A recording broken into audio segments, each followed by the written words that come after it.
મૃત્યુના 7 દિવસ પછી બાબા રામદેવ પીર આવ્યા. આવો ચમત્કાર ક્યારેય નહીં જોયો હોય. ભક્તિનો સૌથી મોટો ચમત્કાર. એક માણસનું મૃત્યુ થઈ ગયું હતું. ગામના બધા લોકો તેની અંતિમ વિધિમાં હાજર હતા. પણ મૃત્યુના 7મા દિવસે રાત્રે 12 વાગે એના ઘરના દરવાજા પર 3 ટકોરા પડ્યા. દરવાજો ખોલ્યો અને બહાર જે ઊભા હતા તેમનું નામ સાંભળીને આખું ગામ ધ્રુજી ઉઠ્યું. હું રામદેવ પીરનો દૂત છું. આ માત્ર વાર્તા નથી, આ શ્રદ્ધા, કર્મ અને વિશ્વાસની એવી સફર છે જે અંત સુધી તમને વિચારતા રાખશે. રાજસ્થાનની સરહદ પાસે આવેલા એક ગામમાં હરજી નામનો ગરીબ ખેડૂત રહેતો હતો. તે રોજ સવારે બાબા રામદેવ પીરના મંદિરે દીવો કરતો અને એક જ પ્રાર્થના કરતો, બાબા મને ધન નહીં જોઈએ, બસ મારા પરિવારને સાચવજો. એક દિવસ ગામમાં ભયાનક વાવાઝોડું આવ્યું.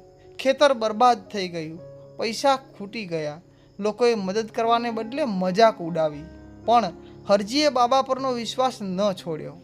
થોડા દિવસ પછી તેને ભારે તાવ આવ્યો અને એક રાત્રે તેનું અવસાન થઈ ગયું. આખું ગામ શોકમાં ડૂબી ગયું. પણ તેની પત્ની કમલાને એક વાત અજીબ લાગી. દરરોજ મધરાતે ઘરની બહાર સફેદ ઘોડાના પગલાંનો અવાજ આવતો. જ્યારે પણ દરવાજો ખોલે કોઈ દેખાતું નહીં, માત્ર દરવાજા પાસે તાજું ગુલાબ પડેલું હોય. 7મી રાત્રે ફરી 3 ટકોરા પડ્યા. આ વખતે કમલાએ હિંમત કરીને દરવાજો ખોલ્યો. બહાર સફેદ વસ્ત્રોમાં એક અજાણ્યો પુરુષ ઊભા હતા. તેમના ચહેરા પર અદ્ભુત તેજ હતું. તેમણે કહ્યું, ડરશો નહીં, હરજીનો વિશ્વાસ વ્યર્થ ગયો નથી.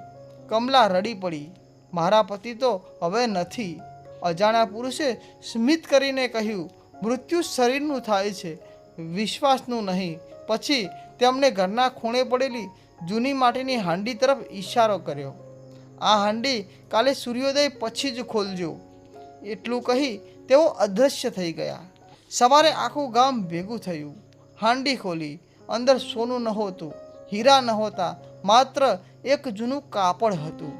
તેમાં લખેલું હતું, જેના ઘરમાંથી કોઈ ભૂખ્યો પાછો નહીં ફરે, ત્યાં મારી કૃપા ક્યારેય ખૂટશે નહીં.